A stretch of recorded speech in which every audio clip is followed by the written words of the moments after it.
What's up? First things first, shouting out EA for giving me early access to the .27 playtest build. Let's jump into it. Fair warning, there are spoilers ahead. So for this video, I wanted to take a look at the first video challenge that serves as an introduction to the replay editor, its features, and how it all works currently. And for funsies, I'm gonna voice over the missing voice lines for Shingo. Hey, what's up? I'm Shingo, skater, ex-filmer, and city councilor Izzy pinged me. She asked me to give you the rundown on the replay editor. Makes sense.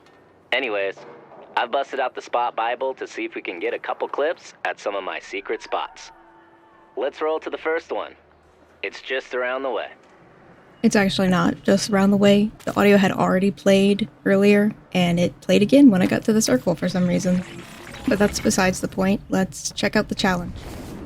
Alright, this bench to gap is already waxed up, but you might want a 180 out to clear the gap. So what you're about to see here is one of my issues I have with this mission and other missions like it. I didn't land this cleanly at all, and I don't have the option to redo it, meaning I now have to edit and play with footage that I don't really care about. It's not that big of a deal right now, but if there were video and photo challenges introduced in the future, I'd like to see the ability to redo. Yeah, So here the dope. game's going to show you how to That was navigate to the one. replay editor. Good news, you can still get there just by holding down the back button, but for the tutorial's sake, we're going through the motions. This is the replay editor. You can take pictures, record videos, and share them with friends.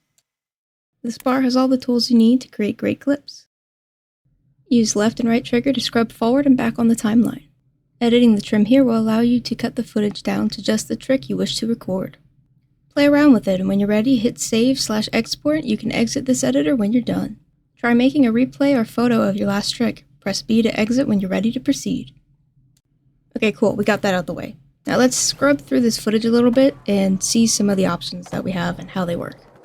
First thing I want to take note of is that there are no keyframes yet, and there won't be any on release at the end of summer. But they did announce in the Grind Volume 4, the blog they write, that we can look forward to features like this in the future, completely free. Now while you're in the replay editor, if you press start, you open the settings menu. Now, the first option here is to view the last 30 seconds. Now I don't remember offhand what the other options were for this setting, but you can vary the time you see when you first open the replay editor. Now this setting is not setting up what is actually being recorded, only what you're going to be seeing. So I'm only seeing the last 30 seconds of gameplay here. If I press edit trim, I can go back a lot further than just 30 seconds. There's a lot more you can scrub backwards to. It's 5 minutes, just checked. As you can see from the overlay footage I have here, you can go backwards up to 5 minutes. Okay, the next setting is just scrub speed, and that's pretty self-explanatory. That's scrubbing forward and backwards through your footage. Storage notifications. Actually, I have no clue exactly what that does. Photo format is just choosing if your photos save as PNGs or JPEGs. And playback speed is just how fast your video plays back. This does affect how fast it plays in the final export. So if you have it at half speed, it'll play back at half speed, or you can 2x it, make it go really fast. And then you have your export settings, which is your video format, which is MP4 or WebM. Then you have frame rate, which is 24, 30, or 60 frames per second. And then you have your resolution options, which go as high as 2160 and as low as 360. Now, I don't know if you've noticed that as we're scrolling through this menu, the camera seems to be panning in and out, zooming in and out. That's because there are some camera angle and zoom options. They're just not polished and actually really set in there yet. This unfortunately means that you could have your camera angle perfectly set up. Remember that you need to change an option and then mess up all of that nice setup work. So just be mindful of that as you're messing with the settings. Now from here, I'm messing around with the camera selection. We've been having it on gameplay for most of this video, but this time I'm having it follow the head. I really like it for doing like a top-down view. I like the board camera selection a lot. I just kind of wish I could pan it more to the left and the right. I'm really hoping that gets added. So right now you can kind of only pan it up and down, and where it's kind of set is set. Free cam is always fun, and why I'm really looking forward to getting keyframes eventually, because free cam is what I've always used in the past. Tripod camera works pretty much exactly as it did in the past games, and what you'd expect from it. Simple, follows you as you skate. No real complaints there. So I'm pretty happy with the basic camera setup we have right now. Looking forward to like the advanced free cam, and of course keyframes. But for right now, there's a lot that you can do with the system. Now, there is something pretty interesting about exporting right now.